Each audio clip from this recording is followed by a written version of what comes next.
아유, 소장님. 저희 이런 거 안 마셔요.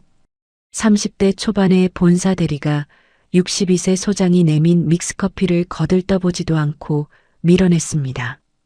본사에서 지침 내려갔으면 밑바닥 현장에서도 빠릿빠릿하게 바꿔야 할 거 아닙니까? 나이 드신 분들만 계셔서 그런지 답답하네, 진짜. 옆에 있던 또 다른 대리가 팔짱을 끼고 코웃음을 치며 한마디 더 얹었습니다. 시스템 교육 한 번 더 해드릴까요, 소장님? 기초반으로. 62세 계약직 소장은 아무 말 없이 밀려난 믹스커피를 들어 한 모금 마셨습니다. 식은 커피가 목을 넘어갔습니다. 하지만 이 대리들은 몰랐습니다. 자기들이 매일 자랑하던 그 시스템의 뼈대를 바로 이 사람이 만들었다는 것을, 그리고 그 시스템이 터지는 날이 곧 온다는 것을. 그날 밤 본사 서버가 죽었습니다. 세계 물류센터가 동시에 멈췄습니다. 그리고 이 대리들의 눈앞이 깜깜해진 바로 그 순간 62세 계약직 소장이 조용히 움직이기 시작합니다. 시청자 여러분, 저희 영상을 무단 도용하여 해외에서 운영하는 사칭 채널이 있습니다. 화질을 흐리게 만든 뒤 똑같은 제목과 썸네일로 올리고 있으니 주의해주세요. 저희 채널 이름은 나의 이야기입니다. 채널명을 꼭 확인하시고 사칭 채널 영상은 시청하지 말아주세요. 감사합니다.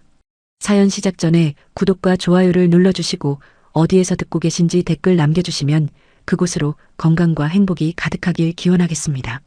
아침 6시 수도권 제3물류센터 주차장에는 야간조 직원들의 차가 드문드문 서 있었습니다. 창고 안에서는 밤새 돌아간 작업의 마무리 소리가 흘러나오고 야간조 직원 몇 명이 피로한 얼굴로 주차장을 가로질러 나오고 있었습니다. 그 사이로 낡은 카키색 점퍼 차림의 남자가 창고 쪽으로 걸어 들어갔습니다. 박종수, 62세. 주간조 중에서 가장 먼저 출근하는 사람이었습니다. 스쳐 지나가던 야간조 반장이 고개를 숙이며 인사했습니다. 소장님, 오늘도 일찍 나오셨습니다. 박종수는 수고했어. 들어가서 푹 쉬어라며 가볍게 손을 들었습니다. 이미 형광등이 환하게 켜진 창고 안으로 들어서자 골판지와 비닐 냄새가 코끝을 스쳤습니다. 37년째 익숙한 냄새였습니다.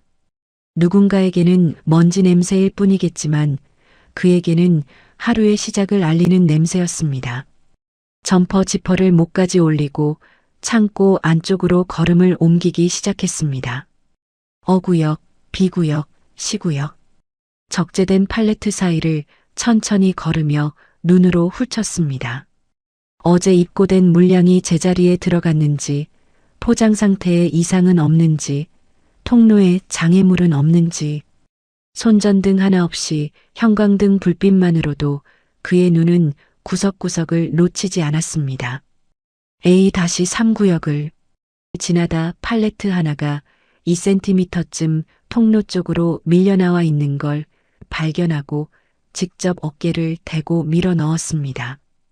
62세의 체구는 작고 마른 편이었지만 손마디가 굵고 어깨가 단단했습니다. 물류 창고를 오랜 세월 걸어온 사람의 몸이었습니다.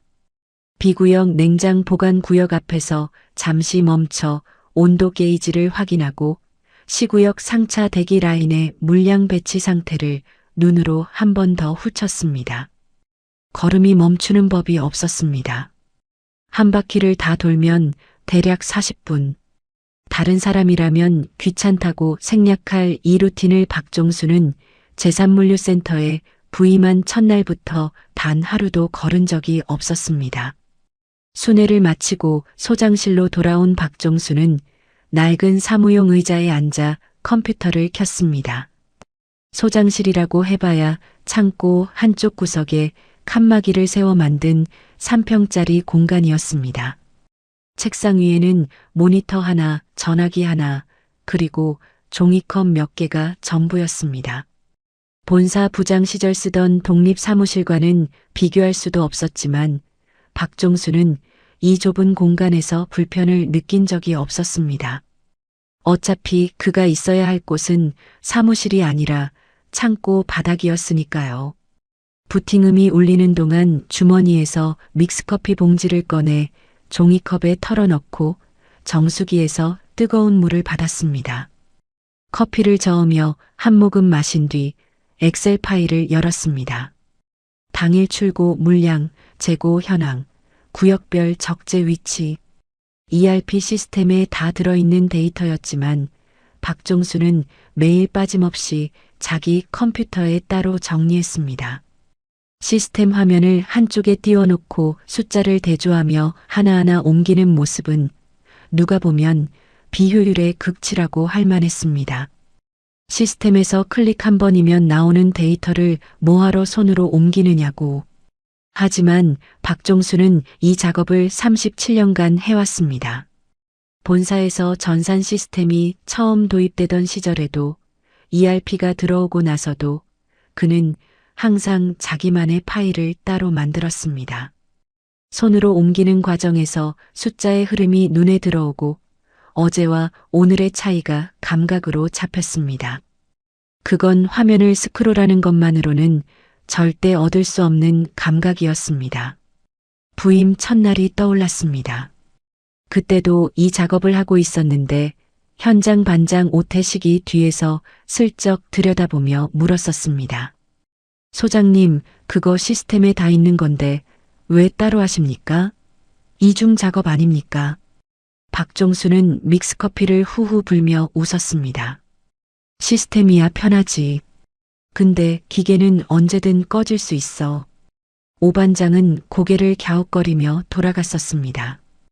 비효율적인 늙은이의 고집이라고 생각했을지도 모릅니다. 하지만 그로부터 석 달, 오 반장은 더 이상 묻지 않았습니다.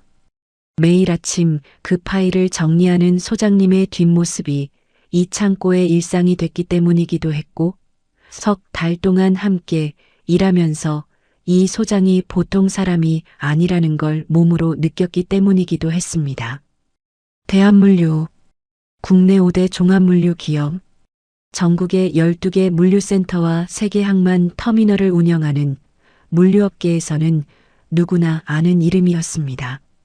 박종수는 그 본사에서 37년을 보냈습니다. 25살의 말단 사원으로 입사해 자재과에서 시작했습니다.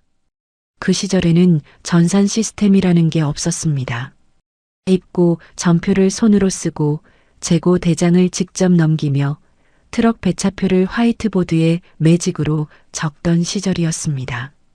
그 바닥에서 자재과 물류기획팀, 수송관리부를 거치며 현장과 본사를 오갔습니다.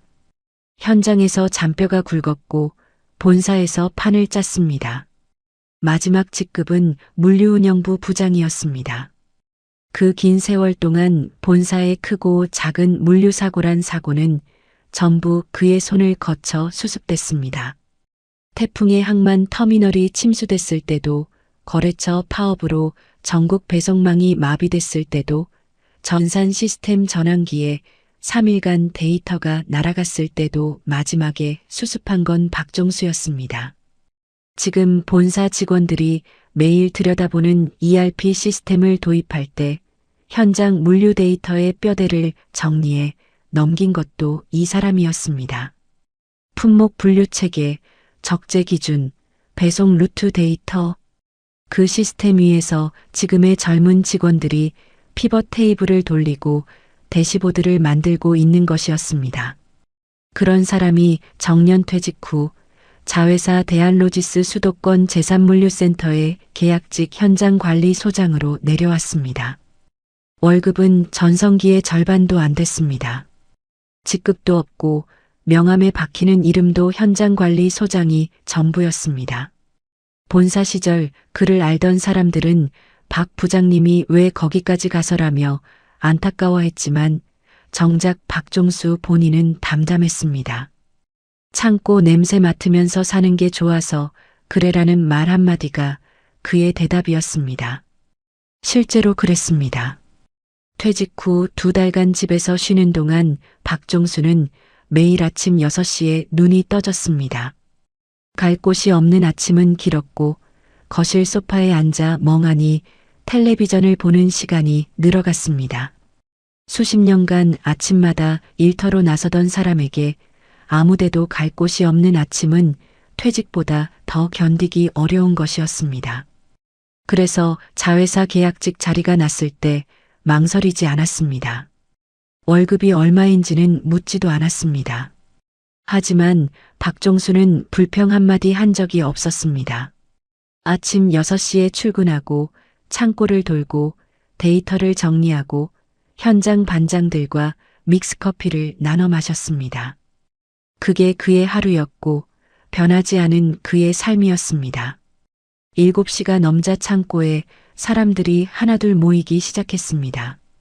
지게차 시동 걸리는 소리, 안전모 부딪히는 소리, 작업 지시를 주고받는 목소리가 뒤섞이며 창고가 살아났습니다. 오 반장이 안전모를 쓰고 들어오며 소장실 쪽을 힐끗 보았습니다. 역시나 컴퓨터 앞에 앉아 있는 박종수의 뒷모습이 보였습니다. 화면 위에 숫자를 하나하나 대조하며 엑셀 파일을 채워가고 있는 그 뒷모습, 오 반장은 입꼬리를 살짝 올리며 중얼거렸습니다. 오늘도 변함없으시네, 우리 소장님. 오늘도 제3물류센터의 하루는 박종수의 믹스커피 한 잔에서 시작됐습니다. 그날도 오전 10시쯤이었습니다. 박종수가 소장실에서 출고 현황을 정리하고 있는데 책상 위 전화기가 울렸습니다. 화면에 뜬 번호는 본사 내선이었습니다. 소장님, 나영준 대리입니다. 목소리는 정중한 듯 했지만 그 안에 깔린 톤은 정중함과는 거리가 멀었습니다. 본사 물류전략팀 나영준 대리 32세. 박종수가 이 물류센터에 부임한 이후 가장 자주 전화를 거는 사람이었습니다. 소장님, 어제 올려주신 주간 재고 보고서요. 양식 또 틀렸어요. 아, 그래요? 어디가 틀렸습니까? 시구형 냉장 물량 항목이 신규 양식 기준이 아니라 구양식으로 들어가 있어요. 몇 번을 말해야 합니까? 이걸. 새 양식 매뉴얼 보내드렸잖아요. 아, 그 부분이요. 미안합니다. 확인하고 다시 올릴게요. 그리고 소장님, 이번에 시스템에서 피벗 테이블로 거래처별 출고, 추이 뽑아서 같이 넣어주셔야 합니다. 지난번에 안내드렸는데 아직 반영이 안 됐더라고요. 이 정도는 좀 하셔야 하는 거 아닙니까? 박종수는 수화기 너머로 들려오는 그 말투에 아무런 감정도 내비치지 않았습니다. 알겠습니다. 확인해 보겠습니다. 전화가 끊어진 뒤에도 그는 잠시 수화기를 내려다보다가 조용히 내려놓았습니다. 이런 전화는 하루에 2~3통씩 걸려왔습니다. 본사 물류전략팀에서 새로운 디지털 재고관리 시스템을 도입하면서 현장 보고 양식이 전면 교체됐는데 그 과정에서 나대리가 현장 관리 소장들을 상대로 사사건건 지적을 해대는 것이었습니다. 물론 다른 센터 소장들에게도 연락은 갔지만 유독 제3센터 박종수에게 전화가 잦았습니다. 62세 계약직 소장이라는 게 나대리에게는 가장 만만한 상대였던 겁니다. 나영준 대리. 명문대 경영학과를 졸업하고 물류관리사 자격증까지 갖춘 스펙 엘리트였습니다. 본사 물류전략팀에 배치된 이후 엑셀과 ERP 시스템을 무기 삼아 빠르게 두각을 나타냈습니다. 데이터 분석 보고서를 깔끔하게 뽑아내는 능력은 팀 내에서도 인정받을 만했고 물류는 결국 데이터라는 신념은 확고했습니다. 문제는 그 신념이 현장에 대한 무시로 이어진다는 것이었습니다. 나대리에게 현장이란 본사가 설계한 시스템을 따라 움직이기만 하면 되는 곳이었습니다. 거기서 일하는 사람들은 시스템을 이해 못하는 9세대이고 특히 정년퇴직 후 계약직으로 내려온 소장 같은 사람은 왜 아직 그 자리에 있는지조차 이해할 수 없는 존재였습니다. 나대리 옆자리에는 항상 김세진 대리가 있었습니다. 31세, 나대리의 동기이자 한 통속이었습니다. 나대리가 전화를 끊고 돌아오면 김대리가 모니터에서 눈을 떼지 않은 채 한마디 던졌습니다. 형, 제3센터 소장 또야? 아직도 피벗 테이블을 저 모양으로 하는 거야? 그러니까 양식 하나를 몇 번을 고쳐보내야 하는지 모르겠어. 아직도 저런 분이 현장에 계시니까 자회사가 발전을 못하는 거지. 시스템 하나 제대로 못 따라오시는 분이 현장을 잡고 있으니 김대리는 나대리보다 한술 더 뜨는 인물이었습니다. 나대리가 정중한 껍데기라도 씌워서 무시를 한다면 김대리는 그 껍데기조차 벗겨버리는 스타일이었습니다. 현장 직원들 앞에서 대놓고 비아냥거리는 것도 서슴지 않았고 나대리가 분위기를 깔면 옆에서 실실 웃으며 부추기는 역할을 도맡았습니다. 다만 나대리 없이 혼자서는 그런 짓을 못하는 전형적인 2인자형 인물이었던 겁니다. 며칠 뒤에는 메신저로 연락이 왔습니다. 토요일 오후 쉬는 날이었습니다. 소장님, 월요일 본사 보고 전에 이번 주 출고 실적 정리해서 올려주실 수 있을까요? 내일까지 부탁드립니다. 박종수는 읽고 나서 잠시 화면을 들여다보다가 조용히 답장을 쳤습니다. 네, 알겠습니다. 일요일 아침 박종수는 센터에 나와 2시간 동안 보고서를 정리해서 올렸습니다. 나대리에게서 확인 메시지는 오지 않았습니다. 현장 반장들 사이에서는 불만이 쌓여가고 있었습니다. 오 반장이 점심시간에 박종수에게 대놓고 말했습니다. 소장님, 저 본사 대리 새끼들이 뭔데 소장님한테 그렇게까지 합니까? 주말에까지 불러내고 계약직이면 사람도 아닙니까? 괜찮아. 젊은 친구들이 열심히 하는 거지. 열심히 하는 거랑 사람 무시하는 거랑은 다르잖습니까? 박종수는 믹스커피를 한 모금 마시며 웃기만 했습니다.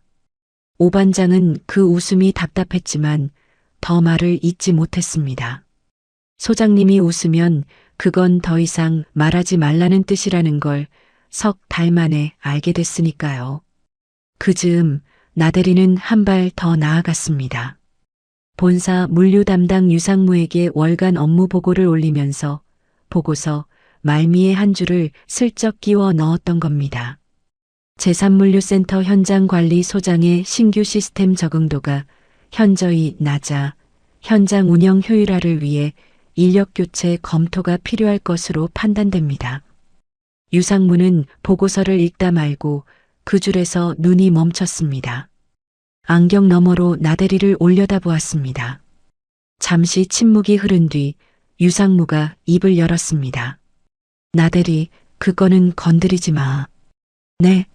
아, 상무님, 그게 아니라 시스템 적응 면에서 현장 효율이 건드리지 말라고 했어. 목소리에 감정은 없었지만 그 한마디에 더 이상 말을 잇기 어려운 무게가 실려 있었습니다. 나대리는 입을 다물고 보고를 마쳤습니다. 상무실을 나온 나대리는 복도를 걸으며 속으로 불만을 삼켰습니다. 계약직 소장 하나를 왜 저렇게 감싸는 거지? 설마 뭔 연줄이라도 있는 건가? 하지만 상무가 2번이나 못을 박은 이상 더 꺼낼 수는 없었습니다. 나대리는 입맛을 다시며 자리로 돌아갔습니다. 그 자리 위 모니터 안에 들어있는 시스템의 뼈대를 누가 만들었는지는 알지 못한 채 분기 현장 실사일이 잡힌 건 그로부터 2주 뒤였습니다. 본사 물류전략팀에서 각 센터를 직접 방문하여 시스템 운영 현황과 현장 관리 상태를 점검하는 날이었습니다. 제3물류센터 실사 담당은 당연히 나영준 대리와 김세진 대리였습니다.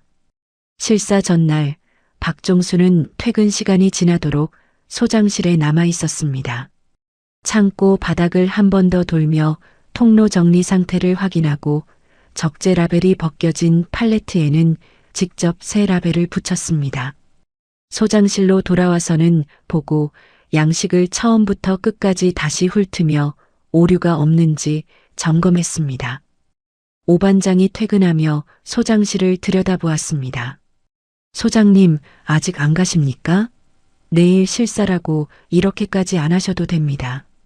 괜찮아. 본사에서 오는 건데 깔끔하게 해놔야지. 그 대리들이 뭐라고. 소장님이 이렇게까지 신경 쓸 사람들이 아닌데.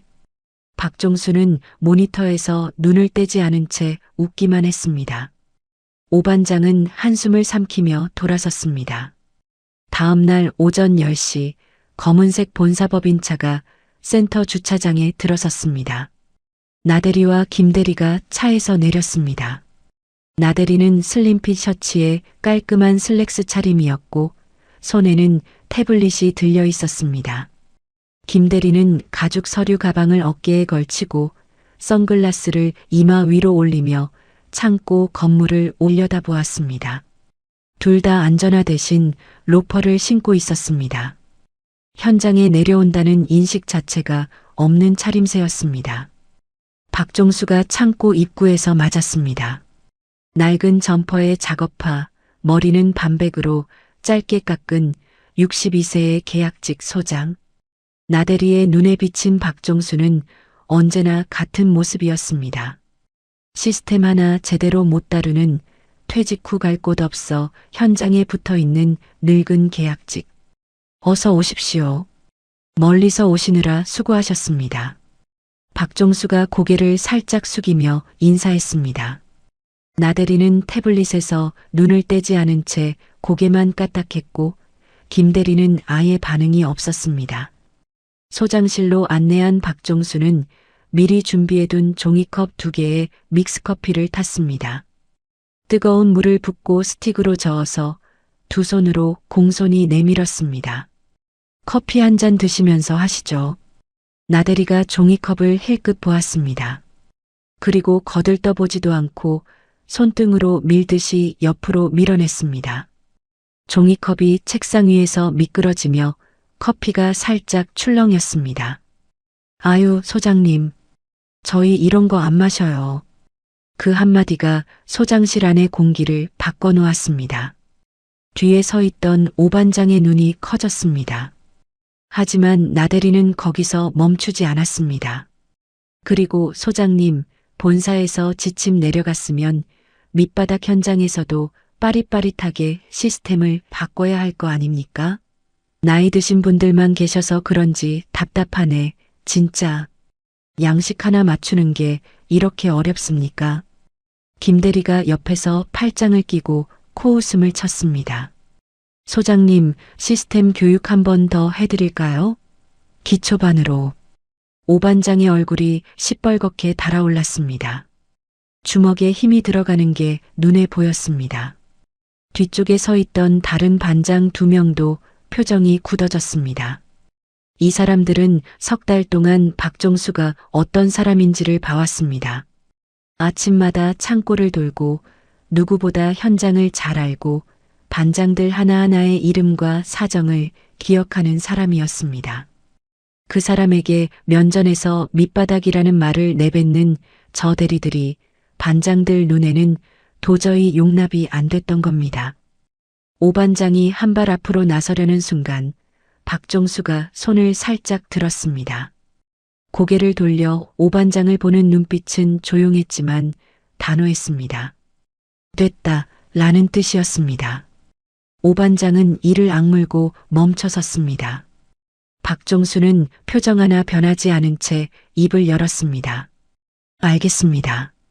지적해 주신 부분 정리해서 이번 주 안에 보고 올리겠습니다. 나대리는 태블릿을 들고 일어서며 창고 실사를 시작했습니다. 적재 구역을 돌아보면서도 박종수에게 묻는 법이 없었습니다. 태블릿 화면의 시스템 데이터만 들여다보며 가끔 김대리에게 뭐라고 속삭이고는 둘이서 킥킥거렸습니다. 박종수가 뒤에서 묵묵히 따라가며 설명하려 하면 나대리가 손을 들어 제지했습니다. 소장님, 저희 데이터로 보면 되니까요. 괜찮습니다. 그 말에 오 반장이 뒤에서 씩씩거리는 소리가 들렸지만 박종수는 뒤돌아보지 않았습니다. 그냥 반 발짝 뒤에서 조용히 따라갈 뿐이었습니다. 실사가 끝났습니다. 나대리와 김대리가 차로 향하며 걸어가는 동안 김대리가 나대리에게 말했습니다. 형, 솔직히 저 소장 빨리 교체해야 하는 거 아니야? 시스템 하나 제대로 못 쓰는 사람이 현장을 잡고 있으니까 센터가 이 모양이지. 그러니까 상무님한테 한 번 더 말씀드려 봐야 해.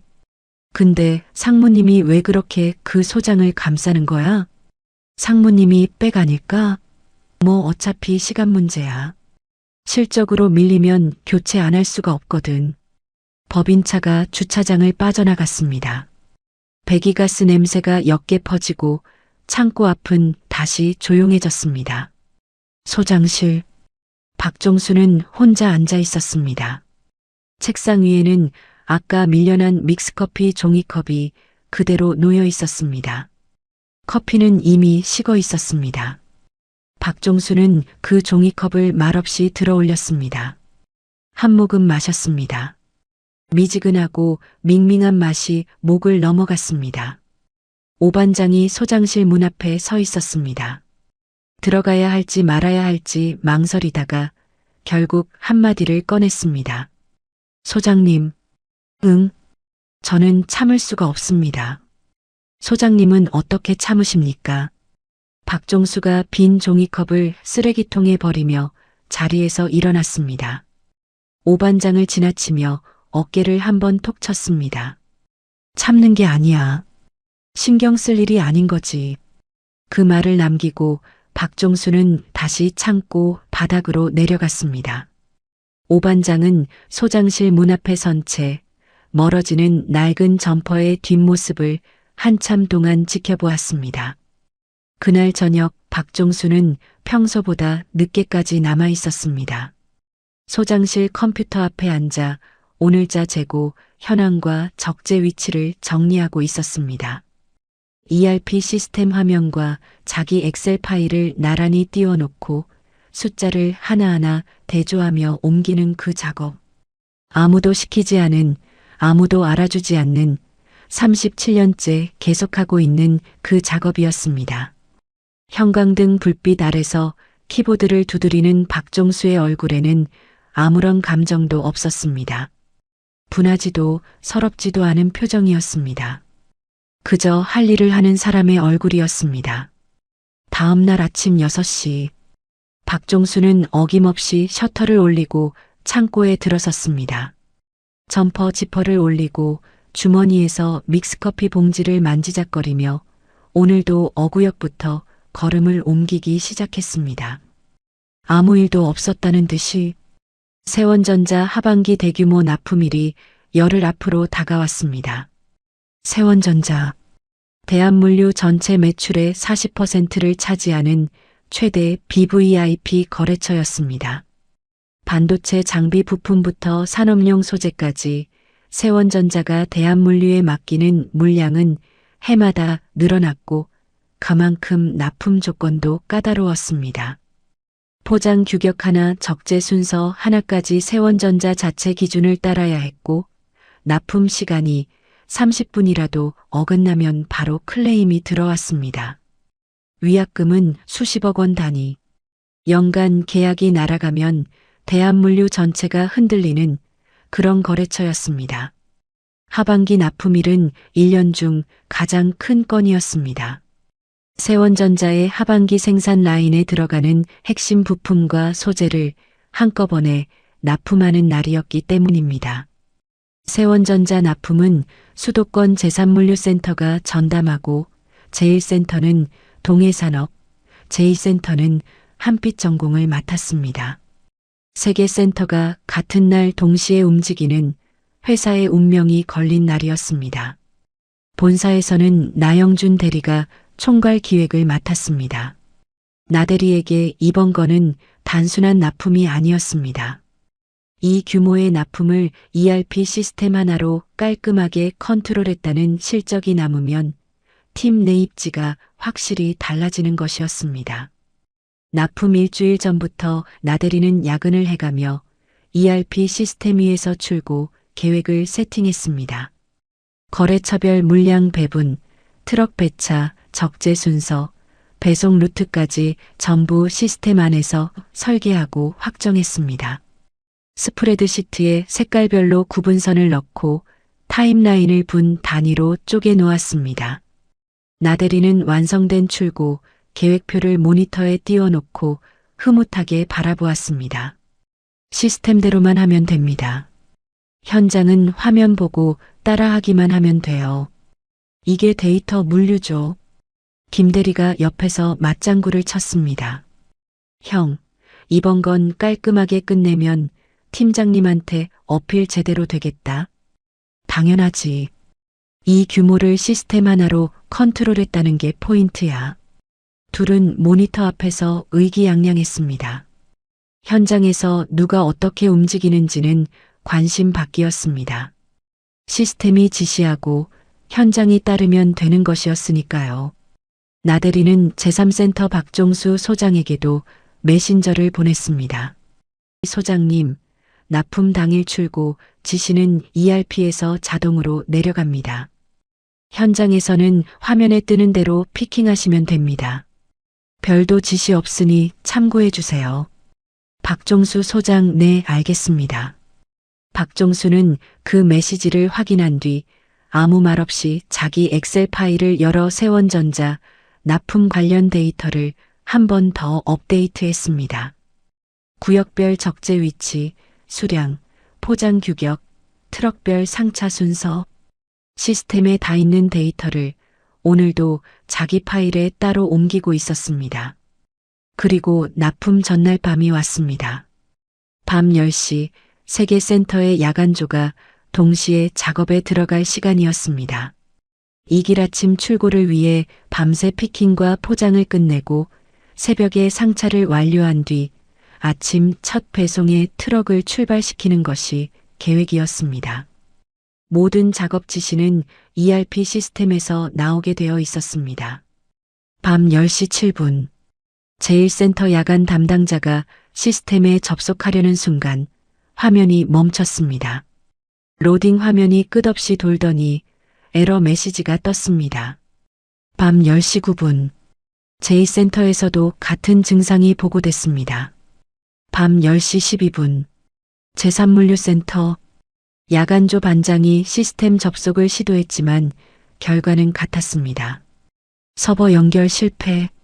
야간조 반장은 곧바로 박종수에게 전화를 걸었습니다. 그 시각 박종수는 집에서 잠자리에 들 준비를 하고 있었습니다. 내일이 세원전자 납품일이라는 건 머리에 들어 있었지만 현장은 야간조에 맡기고 평소와 같은 밤을 보내고 있었습니다. 주머니 안에 휴대폰이 울렸습니다. 소장님, 시스템이 안 됩니다. 로그인 자체가 안 돼요. 다른 센터도 마찬가지라고 합니다. 야간조 반장의 목소리에 당혹감이 묻어 있었습니다. 박종수는 전화기 너머의 목소리를 잠시 듣고 한마디만 했습니다. 30분이면 간다. 전화를 끊자마자 박종수는 옷을 챙겨 입고 차키를 집어들었습니다. 점퍼를 걸치고 현관문을 나서는데 3분이 걸리지 않았습니다. 같은 시각 본사 사무실에도 비상등이 켜졌습니다. 나영준 대리는 추리닝 위에 패딩을 걸치고 본사로 달려온 상태였습니다. 김세진 대리도 택시를 타고 뒤따라왔습니다. 물류전략팀 사무실 불이 켜졌지만 두 사람의 얼굴은 형광등보다 하얗게 질려 있었습니다. 나대리가 자기 자리에 앉아 ERP에 접속을 시도했습니다. 한 번, 두 번, 세 번. 로딩 화면만 끝없이 돌았습니다. 키보드를 치는 손끝이 떨리고 있었습니다. 안 돼. 안 돼. 이게 왜 안 되는 거야? 김대리가 옆에서 IT팀에 전화를 걸었습니다. 지금 복구 언제 됩니까? 내일 아침 납품인데 이러고 있으면 어떡합니까? 돌아오는 대답은 달라지지 않았습니다. 원인 파악 중입니다. 최소 반나절 이상 소요됩니다. 김대리가 전화를 끊으며 소리쳤습니다. 반나절? 반나절이면 납품 끝나는 시간이잖아.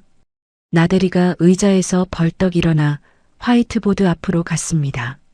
납품 거래처별 물량 리스트는 기억하고 있었습니다. 일주일 동안 직접 짠 계획이었으니까요. 세원전자에 뭘 보내야 하는지, 동해산업에 뭘 보내야 하는지, 품목과 수량 자체는 머릿속에 있었습니다. 나대리가 보드에 거래처명과 품목을 휘갈겨 적기 시작했습니다. 물량은 알아. 뭘 보내야 하는지는 안다고. 하지만 그게 전부였습니다.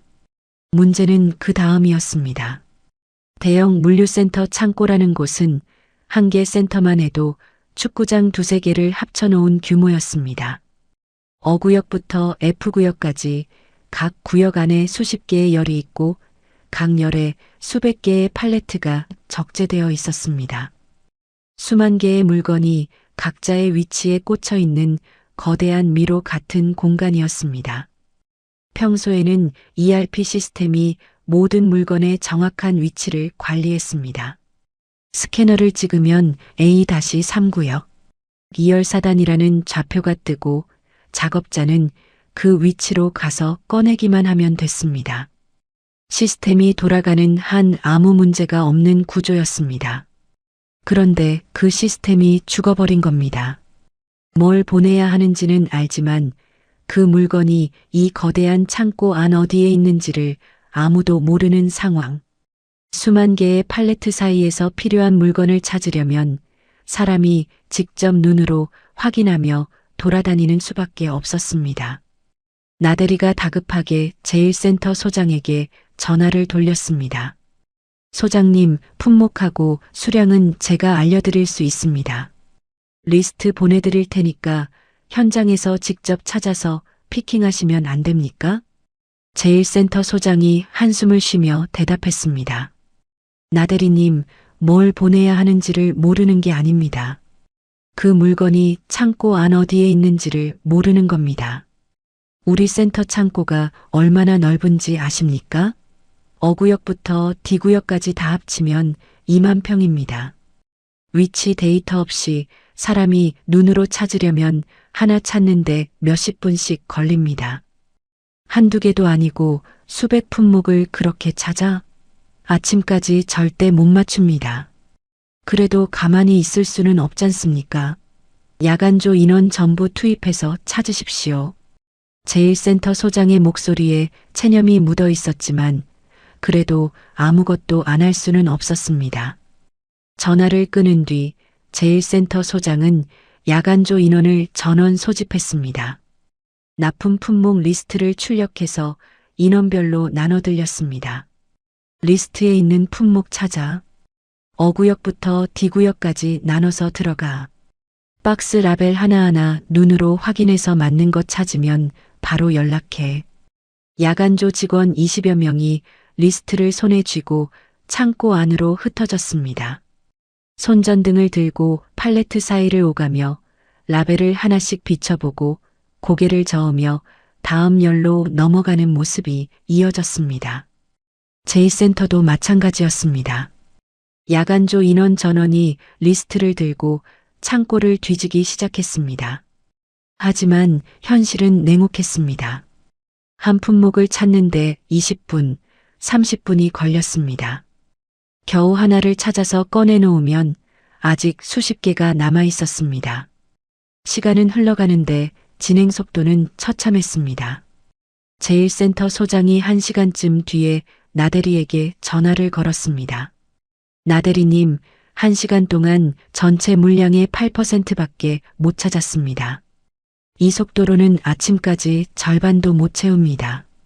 물리적으로 불가능해요. 제2센터도 상황은 같았습니다. 사람의 눈과 발로 2만 평짜리 창고를 뒤지는 건 건초 더미에서 바늘을 찾는 것과 다를 바 없었던 겁니다. 김대리가 나대리에게 쏘아붙였습니다. 형, 이거 어떻게 해? 세원전자 물량이 안 나가면 우리 둘 다 끝이야. 나한테 왜 그래? 서버가 터진 게 내 잘못이야. 형이 총괄이잖아. 비상 대응 계획도 없이 시스템 하나에 다 걸어놓은 거잖아.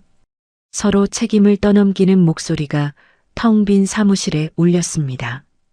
일주일 전까지 이게 데이터 물류조라며 의기양양하던 그 사무실이었습니다. 유상무에게 보고가 올라간 건 밤 11시가 넘어서였습니다. 나대리의 전화를 받은 유상무의 목소리가 얼어붙었습니다. 뭐, 세계센터가 다 멈췄다고? 네, 상무님. ERP 서버가 다운됐습니다. 제1제2센터는 야간조 전원 투입해서 수작업으로 찾고 있는데 1시간에 전체 물량 10%도 못 찾고 있습니다. 이 속도로는 아침까지. 세원전자 물량은 제3센터 전담인데 거기도 상황이 같을 겁니다. 시스템 없이 2만 평 창고에서 수백 품목을 눈으로 찾으려면 나대리. 유상무의 목소리가 한 톤 낮아졌습니다. 세원 계약 날아가면 너희만의 문제가 아니야. 회사가 흔들리는 거야. 수십억 위약금의 연간 계약까지. 당장 해결 안 되면 각오들 해. 전화가 끊어졌습니다. 나대리는 전화기를 쥔 채 벽을 등지고 주저앉았습니다. 김대리는 두 손으로 머리를 감싸 쥐고 있었습니다. 모니터에는 여전히 에러 메시지만 돌아가고 있었습니다. 데이터가 없는데 어떻게? 나대리가 중얼거렸습니다. 그 말이 텅 빈 사무실에 허무하게 떠돌았습니다. 시스템이 곧 전부인 줄 알았던 사람의 시스템이 사라진 뒤의 모습이었습니다. 자정이 가까워지고 있었습니다. 제1센터와 제2센터에서는 야간조 직원들이 여전히 리스트를 들고 창고를 헤매고 있었습니다. 땀에 젖은 얼굴로 팔레트 라벨을 하나하나 확인하며 걸어다니는 모습은 시스템이 없는 물류가 얼마나 무력한 것인지를 보여주고 있었습니다. 그 속도로는 아침 납품은 불가능했습니다. 누구나 알고 있었지만 그만둘 수도 없어서 계속 걷고 있을 뿐이었습니다. 하지만 제3물류센터만은 달랐습니다. 그 창고에서는 아무도 리스트를 들고 헤매고 있지 않았습니다. 대신 작업등이 하나둘 더 켜지고 있었습니다. 그리고 지게차 시동 걸리는 소리가 울려 퍼지기 시작했습니다. 제1센터에서는 야간조 직원 20명이 리스트를 들고 창고를 헤매고 있었습니다. 제2센터에서도 마찬가지였습니다. 손전등을 비추며 팔레트 라벨을 하나하나 확인하고 아닌 걸 확인하면 다음 열로 넘어가고 또 아닌 걸 확인하면 다음 구역으로 넘어가는 작업이 반복되고 있었습니다. 1시간에 전체 물량의 8%, 그 속도로는 아침 납품까지 절반도 채울 수 없다는 걸 모두가 알고 있었습니다. 같은 시각 제3물류센터, 이 창고에서는 아무도 리스트를 들고 헤매고 있지 않았습니다. 박종수가 움직이고 있었기 때문입니다. 밤 10시 45분에 도착한 박종수는 소장실에 들어서자마자 컴퓨터를 켰습니다. ERP 접속을 시도했지만 예상대로 서버 연결 실패 메시지만 떠 있었습니다. 박종수는 곧바로 본사 IT팀에 전화를 걸었습니다. IT팀입니까? 제3물류센터 박종수 소장입니다. 지금 ERP 접속이 안 되는데 복구 언제쯤 가능합니까? 서버 장애입니다.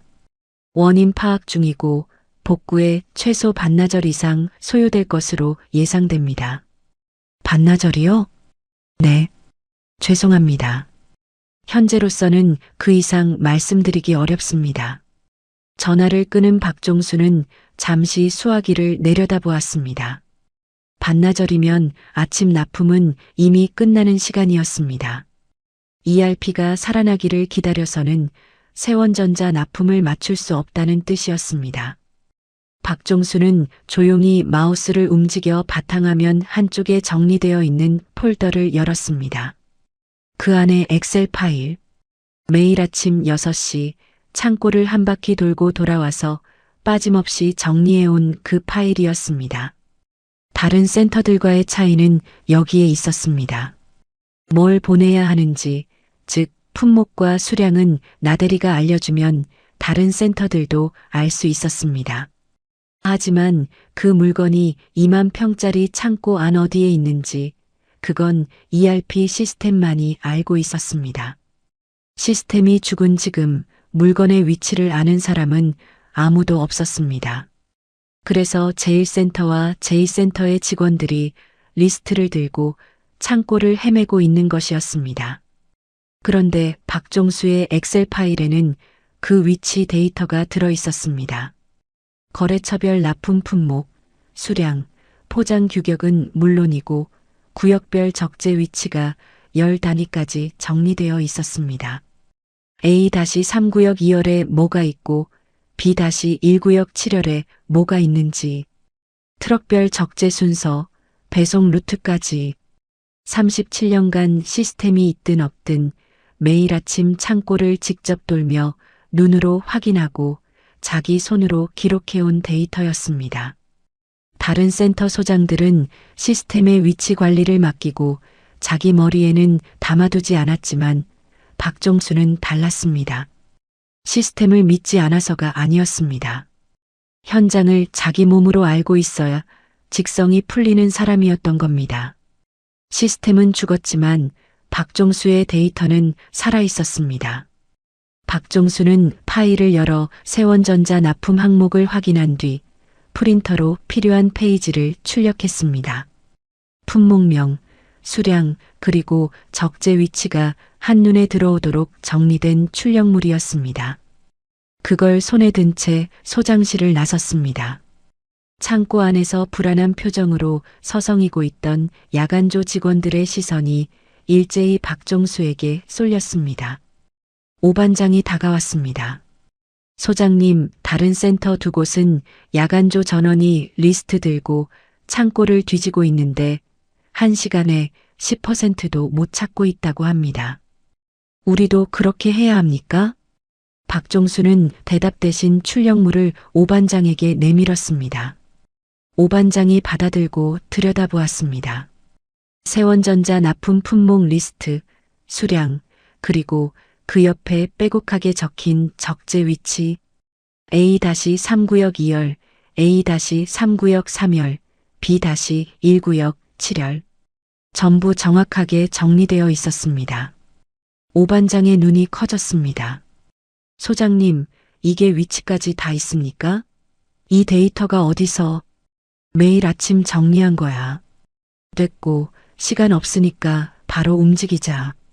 다른 센터에서는 20명이 달라붙어도 물건 하나 찾는데 20분, 30분이 걸리고 있었습니다. 건초더미에서 바늘을 찾는 것과 다를 바 없었습니다. 하지만 제3센터에서는 그럴 필요가 없었습니다. 물건이 어디 있는지 이미 알고 있었으니까요. 찾으러 헤맬 필요 없이 바로 그 위치로 가서 꺼내면 되는 것이었습니다. 박종수가 야간조 반장들을 불러 모았습니다. 창고 한쪽에 반원으로 모인 반장들 앞에서 박종수가 출력물을 펼쳐들었습니다. 목소리는 조용했지만 한마디 한마디가 정확했습니다. 세원전자 물량 A-3구역 2열부터 5열.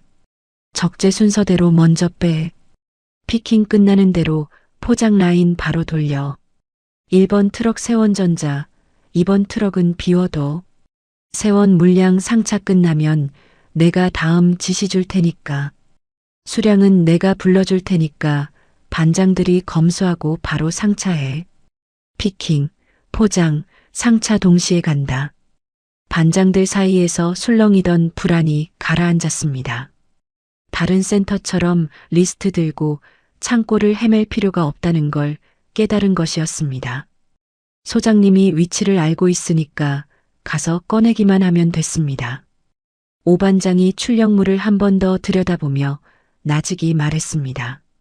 소장님, 그래서 매일 그 파일 정리하신 거였습니까? 박종수는 대답 대신 다음 품목의 적재 위치를 불러주었습니다. 반장들이 흩어졌습니다. 지게차 시동이 걸리고 피킹 작업이 시작됐습니다. 창고 안에 엔진 소리와 발소리가 뒤섞여 울렸습니다. 시스템 화면 하나 없이 출력물 몇 장과 박종수의 목소리만으로 창고가 움직이기 시작한 것이었습니다. 다른 센터에서 20명이 1시간 동안 8%를 찾는 사이 제3센터에서는 피킹이 막힘없이 진행됐습니다. 위치를 아니까 빨랐습니다. 헤맬 필요가 없으니까 빨랐습니다. 박종수는 쉬지 않았습니다. 피킹 구역을 오가며 물량을 확인하고 포장 라인에서 규격을 체크하고 상차 순서를 잡아주었습니다.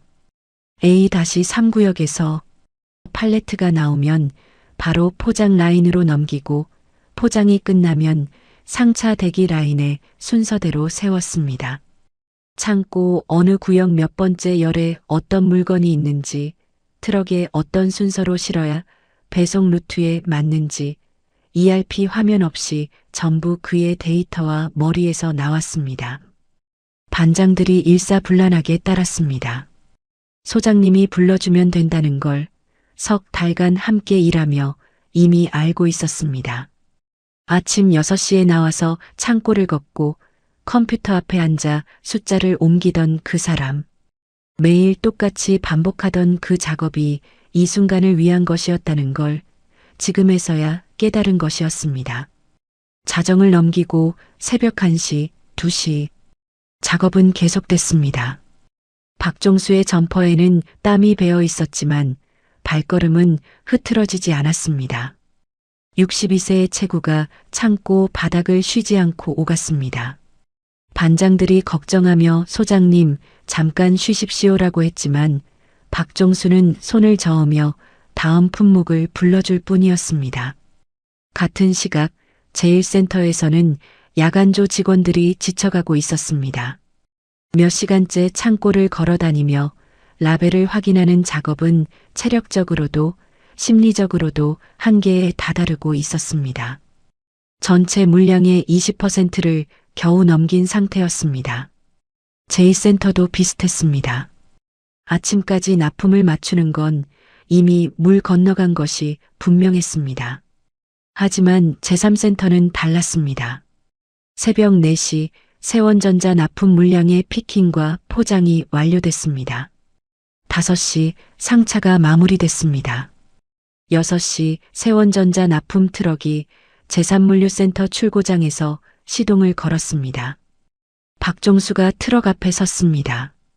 운전기사에게 배송 루트와 도착지 정보를 적은 종이를 건네며 한마디 했습니다. 수고해요. 안전하게 갔다 와. 트럭이 출고장을 빠져나갔습니다. 이어서 두 번째, 세 번째 트럭이 뒤따랐습니다. 정시 출발이었습니다. 오 반장이 출고장 앞에 서서 트럭의 뒷모습을 지켜보다가 박종수에게 다가왔습니다. 말을 꺼내려 했지만 목이 메어 쉽게 나오지 않았습니다. 소장님, 응, 해냈습니다. 박종수는 점퍼 주머니에서 믹스커피 봉지를 꺼내며 웃었습니다. 뭘 해내? 다 같이 한 거지. 동이 트고 있었습니다. 제3물류센터 창고 위로 아침 해가 올라오고 있었습니다.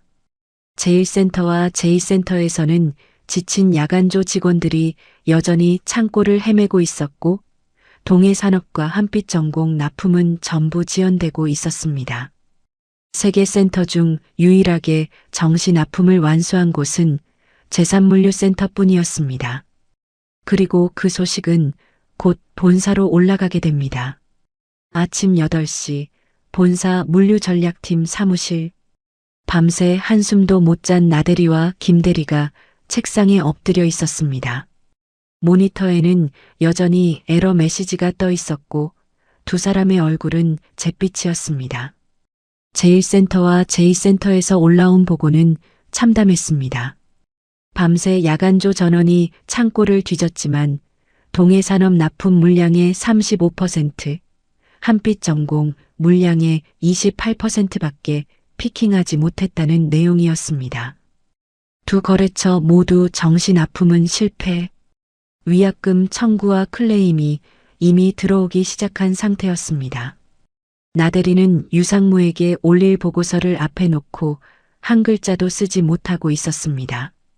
어떤 말로 시작해야 할지 알 수 없었습니다. 세계 센터 전부 납품 실패라는 문장을 써야 하는 건가? 그 보고서를 올리는 순간 자기 커리어가 끝난다는 걸 나대리도 알고 있었습니다. 그때 나대리의 전화가 울렸습니다. 유상무실 내선이었습니다. 손이 떨려 전화를 받기까지 3초가 걸렸습니다. 나대리, 나 유상무야. 네, 상무님. 제3센터 세원전자 물량, 정시 납품 완료됐다는 보고 받았어. 나대리는 자기 귀를 의심했습니다. 네, 그게 무슨 시스템이 아직 복구도 안 됐는데요. 나도 그래서 전화한 거야. 시스템 없이 어떻게 납품을 했는지 내가 직접 확인하러 간다. 나대리, 김대리, 너희 둘도 같이 가. 전화가 끊어졌습니다. 나대리와 김대리는 서로를 바라보았습니다. 김대리의 입이 벌어졌습니다. 시스템 없이 납품을 했다고? 어떻게? 나대리는 대답하지 못했습니다. 대답할 수가 없었습니다. 어젯밤 자기가 제1센터, 제2센터에 전화를 돌렸을 때 두 센터 소장 모두 시스템 없이는 불가능하다고 했습니다. 야간조 전원을 투입해서 창고를 뒤져도 10%밖에 못 찾았습니다. 제3센터라고 다를 게 뭐가 있겠습니까? 같은 규모의 창고, 같은 조건, 같은 시스템 장애.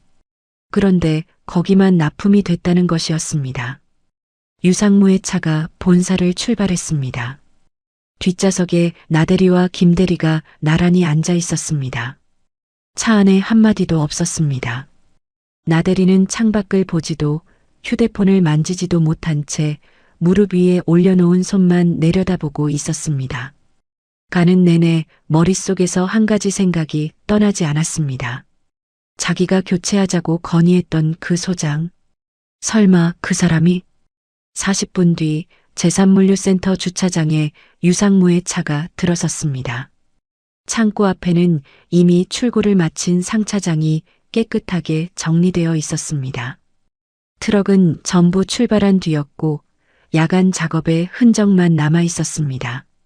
창고 안에서는 야간조 직원들이 마무리 정리를 하고 있었고 한쪽에서 반장들이 모여 믹스커피를 마시고 있었습니다. 밤새 작업을 끝낸 사람들의 표정에는 지침과 뿌듯함이 동시에 묻어 있었습니다. 유상무가 차에서 내리자 오반장이 달려와 안내했습니다.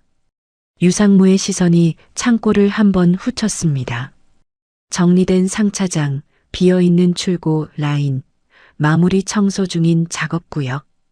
밤새 여기서 어떤 일이 벌어졌는지를 단번에 읽어낸 표정이었습니다. 소장님 어디 계시나? 소장실에 계십니다. 유상무가 성큼 걸어 소장실로 향했습니다. 나대리와 김대리가 뒤따라갔습니다. 소장실 문이 열려 있었습니다. 박종수는 소장실 컴퓨터 앞에 앉아 있었습니다. 밤새 작업을 지휘한 뒤 출고, 실적을 자기 파일에 정리하고 있는 중이었습니다. 낡은 점퍼에 땀 자국이 배어 있었고 눈 밑에는 밤샘의 그림자가 내려앉아 있었지만 손은 여전히 키보드 위에서 움직이고 있었습니다. 유상무가 소장실에 들어섰습니다. 박종수가 고개를 들었습니다. 아이고, 유상무님. 이른 아침부터 여기까지 어쩐 일입니까?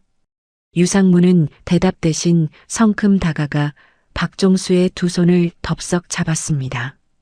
두 손으로 감싸 쥐고 고개를 숙였습니다. 어이구, 박 부장님. 부장님이 우리 회사 또 한 번 살리셨습니다. 부장님. 나대리의 귀에 그 호칭이 박혔습니다.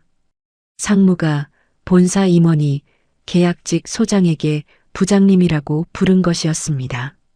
그것도 고개를 숙이면서 제가 이래서 부장님 정년 때 제발 현장 좀 지켜달라고 바짓가랑이 붙잡은 겁니다. 부장님 안 계셨으면 오늘 세원 계약 통째로 날아갈 뻔했습니다. 박종수가 손을 빼며 웃었습니다. 아이고, 유상무님. 별일 아닌 걸 갖고 그래요. 다 같이 한 건데 뭘. 별일이 아니긴요. 세계 센터 중에 납품 맞춘 데가 여기뿐입니다. 나머지 두 곳은 야간조 전원이 밤새 뒤져도 절반도 못 채웠어요. 시스템 없이 이걸 해내신 건 부장님밖에 없습니다.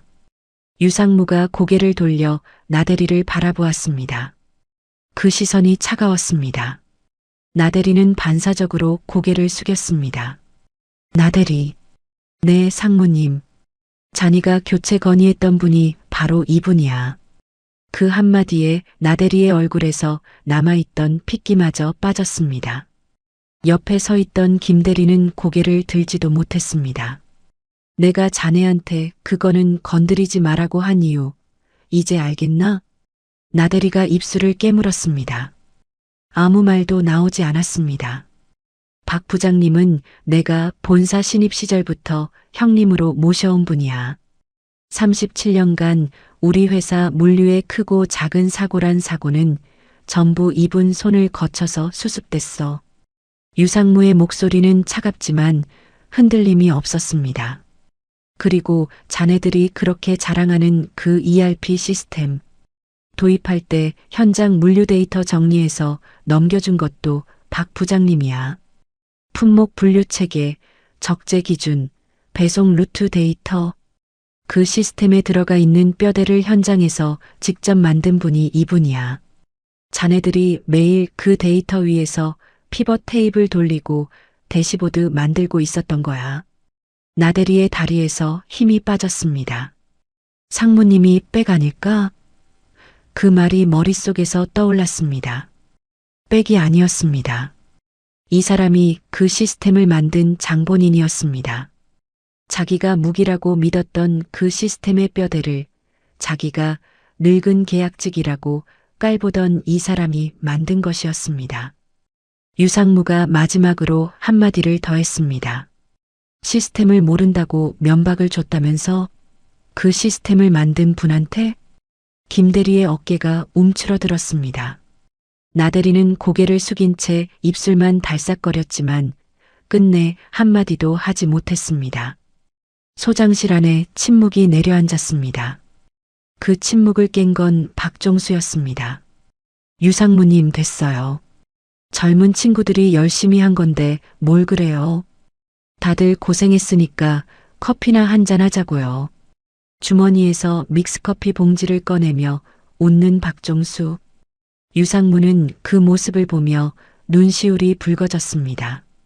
37년간 본사의 전설이었던 사람이 계약직 소장으로 내려와서도 달라진 것이 하나도 없었습니다. 화내지 않고 으스대지 않고 믹스커피를 타며 웃는 그 모습 그대로였습니다. 나대리와 김대리는 소장실 한쪽에 서서 고개를 숙이고 있었습니다.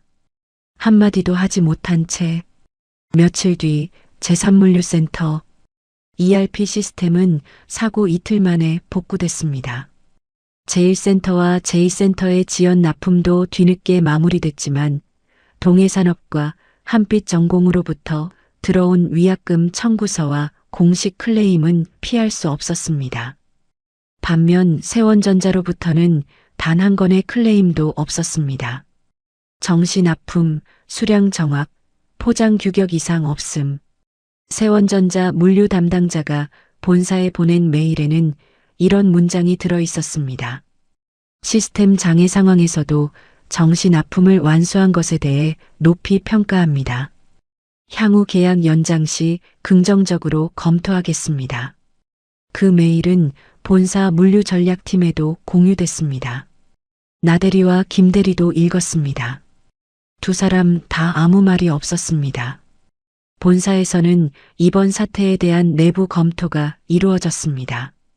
유상무가 경영진 보고에서 한 가지를 분명히 했습니다.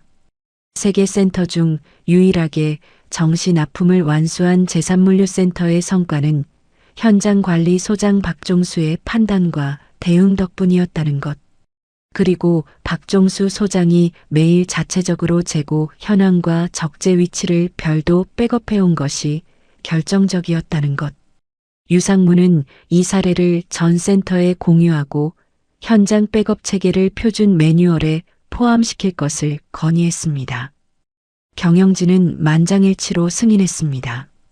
박종수 소장에게는 본사 대표이사 명의의 공로 표창이 내려왔습니다. 표창장과 함께 포상금도 지급됐습니다. 제3물류센터 게시판에 표창장이 걸리던 날 오 반장이 박종수에게 말했습니다. 소장님 축하드립니다. 당연히 받으셔야 할 거였습니다. 박종수는 게시판을 한번 보더니 웃으며 말했습니다. 이런 거 붙여놓으면 쑥스럽기만 하지. 떼어도 되나? 안 됩니다. 절대 안 됩니다. 오 반장이 단호하게 말하자 주변의 반장들이 웃음을 터뜨렸습니다. 박종수도 함께 웃었습니다. 나대리가 제출했던 소장 교체 건의는 유상무가 직접 삭제했습니다. 나대리에게는 별도의 질책이 내려오지 않았습니다. 유상무가 박종수에게 전화를 걸어 부장님, 나대리 건은 제가 정리했습니다라고 했을 때 박종수는 이렇게 대답했습니다. 유상무님, 그 친구 잘못한 거 아닙니다. 시스템이 문제였지 사람이 문제였겠습니까? 너무 다그치지 마십시오. 유상무는 전화기 너머에서 한참 말이 없었습니다. 37년 전 신입 시절 실수를 저질러 쩔쩔매고 있을 때 괜찮아. 사람이 문제가 아니야라며 수습해주던 박 부장의 목소리가 겹쳐 들렸기 때문이었습니다. 그때도 지금도 이 사람은 달라진 것이 하나도 없었습니다. 네, 부장님. 알겠습니다. 유상무는 조용히 전화를 끊었습니다. 그리고 그 며칠 뒤에 어느 오후였습니다. 제3물류센터 소장실 앞에 나영준 대리와 김세진 대리가 서 있었습니다. 두 사람의 손에는 고급 텀블러가 하나씩 들려 있었습니다. 직접 내린 원두커피였습니다. 소장실 문 앞에서 한참을 멈칫거렸습니다. 서로 눈치를 보다가 나대리가 먼저 숨을 고르고 문을 두드렸습니다. 소장님, 나영준입니다. 안에서 네, 들어오세요 하는 목소리가 들렸습니다.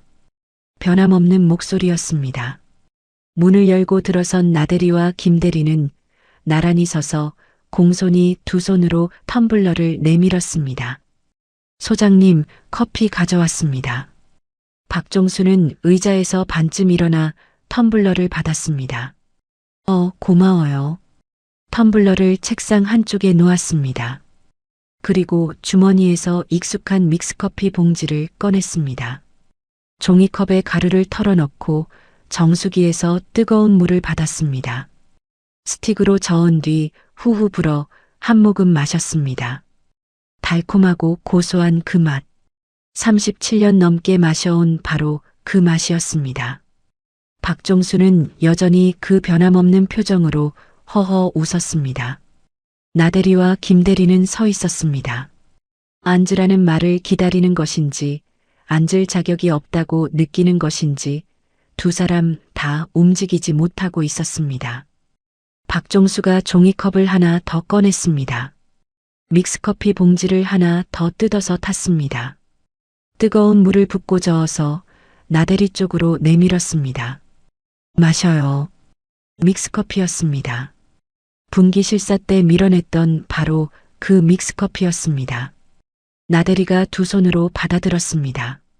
종이컵을 감싸 쥔 손이 미세하게 떨리고 있었습니다. 고개를 숙인 채 한 모금 마셨습니다.